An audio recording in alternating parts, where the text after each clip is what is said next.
நானும் செத்துட்டு மாலை போட்டுக்கிற மாதிரிங்க. நான் உனக்கு தெரியாதான் கேக்குறேன். நீ கார்ல போய் வீட்டுக்கு வந்துடுறியமா? ஆமா. பஸ்ல போய் வீட்டுக்கு வந்துடுறியமா? ஆமா. ட்ரெயின்ல போய் வீட்டுக்கு வந்துடுறியா? ஆமா.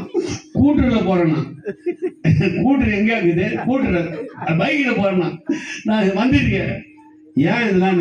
இல்ல இல்ல, ஒரு நாள் கார்ல போனேன், கார் ரிப்பேர் ஆச்சு, உன் மருமகன் ரிப்பேர் பண்ணி வீட்டுல இருந்து சேர்த்துனா. இப்ப என்ன விட்டுட்டு நீ பிளைன்ல போறிய? பிளைன் ரிப்பேர் ஆச்சுன்னா நீ என்ன ஆகன்னு கேட்டான்.